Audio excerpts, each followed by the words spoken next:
maklumat yang dikeluarkan.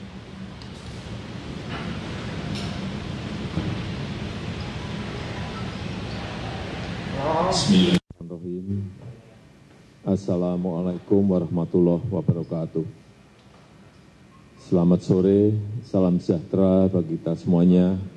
Om Swastiastu, Namo Buddhaya, salam kebajikan. Bangsa dan setanah air, penyebaran COVID-19 telah benar-benar memperlambat perekonomian dunia, termasuk perekonomian di negara kita Indonesia. 186 negara telah terpapar virus corona. Pemerintah terus bekerja keras untuk mengantisipasi hal ini, untuk mempertahankan daya beli masyarakat, untuk mengurangi risiko PHK, dan mempertahankan produktivitas ekonomi, produktivitas masyarakat di seluruh wilayah tanah air Indonesia.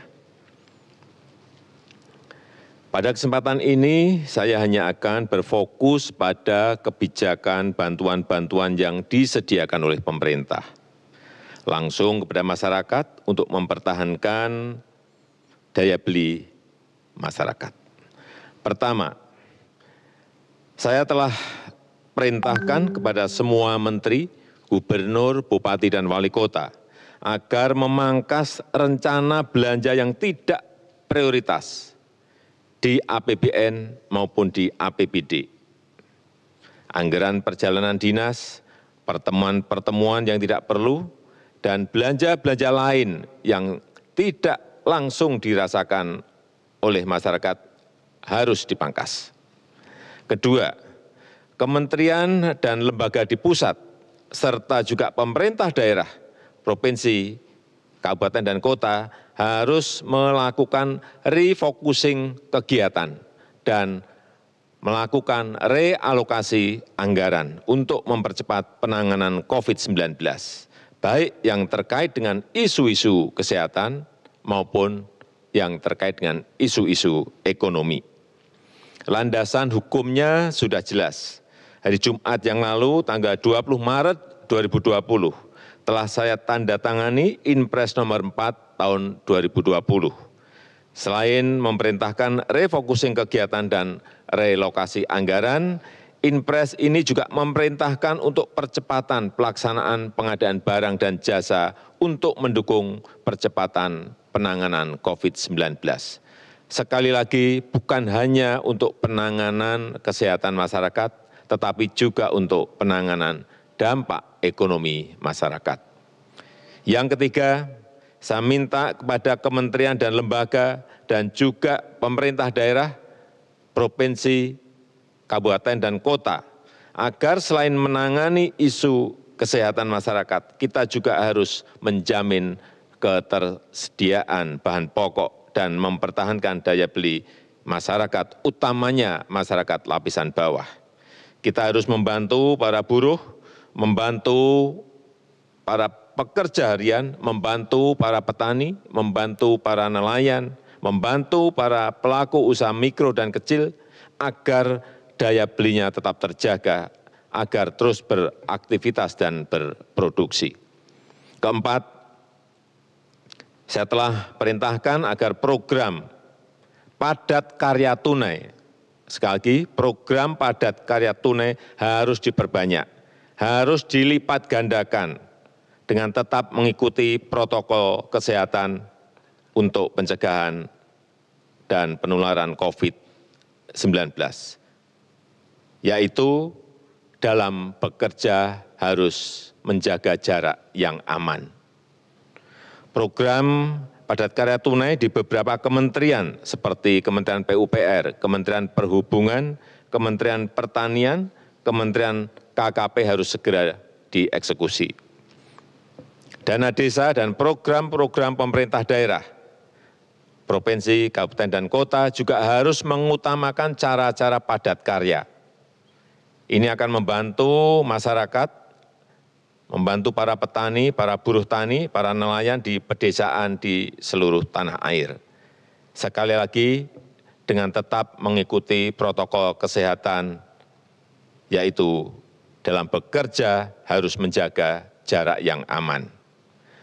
Kelima, kepada penerima kartu sembako, pemerintah memberikan tambahan sebesar 50.000 per keluarga penerima, sehingga menjadi 200.000 per keluarga penerima yang akan diberikan selama 6 bulan. Anggaran yang dialokasikan adalah sebesar 4,56 triliun rupiah. Yang keenam, kepada calon penerima kartu prakerja, pemerintah akan mempercepat implementasi kartu prakerja, sekaligus untuk mengantisipasi para pekerja yang terkena PHK, para pekerja harian yang kehilangan penghasilan, para pengusaha mikro yang kehilangan pasar dan omset, agar dapat meningkatkan kompetensi dan kualitas SDM-nya. Alokasi anggaran yang disediakan di dalam kartu prakerja ini adalah sebesar 10 triliun. Sehingga nanti setiap peserta kartu prakerja akan diberikan honor insentif 1 juta per bulan selama 3 sampai 4 bulan. Yang ketujuh, untuk membantu daya beli pekerja di sektor industri pengolahan, pemerintah akan membayar PPh pasal 21 yang selama ini dibayar sendiri oleh para pekerja, dalam rangka memberikan tambahan penghasilan kepada pekerja di industri pengolahan. Alokasi anggaran yang disediakan sebesar 8,6 triliun rupiah. Kedelapan, kepada para pelaku UMKM, OJK, Otoritas Jasa Keuangan, akan memberikan relaksasi kredit UMKM untuk nilai kredit di bawah 10 miliar untuk tujuan usaha, baik itu kredit yang diberikan oleh perbankan maupun oleh industri keuangan non-bank. Asalkan digunakan untuk usaha, akan diberikan penurunan bunga dan penundaan cicilan sampai 1 tahun. Oleh karena itu, kepada tukang ojek, kepada supir taksi yang sedang kredit kendaraan bermotor dan kredit mobil, nelayan yang sedang kredit perahu tidak perlu khawatir, pembayaran bunga dan angsuran diberikan kelonggaran 1 tahun. Dan pihak perbankan maupun industri keuangan non-bank dilarang mengejar-ngejar angsuran, apalagi menggunakan jasa penagihan atau debt collector. Itu dilarang, dan saya minta kepolisian mencatat hal ini. Kesembilan, kepada masyarakat berpenghasilan rendah yang sedang melakukan kredit kepemilikan rumah bersubsidi, pemerintah juga memberikan 2 stimulus, yaitu pemerintah memberikan subsidi selisih bunga selama 10 tahun. Jika bunga di atas 5%, maka selisih besaran bunganya akan dibayar pemerintah. Pemerintah juga memberikan subsidi bantuan uang muka bagi yang akan mengambil kredit rumah bersubsidi. Anggaran yang disiapkan 1,5 triliun rupiah.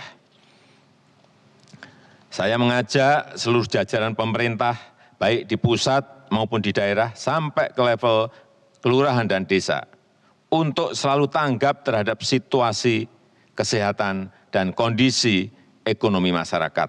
Kita harus kerja keras, kita harus bersatu dan bergotong royong menghadapi tantangan ini.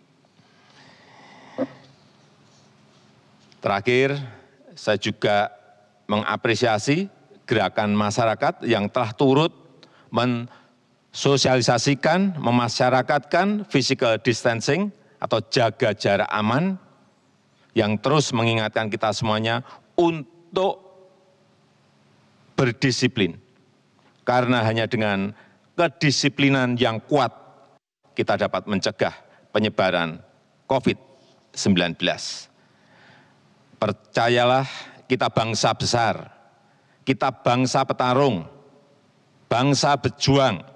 Insya Allah kita bisa, insya Allah kita mampu dalam menghadapi tantangan global yang berat sekarang ini. Terima kasih, saya tutup. Wassalamualaikum warahmatullahi wabarakatuh.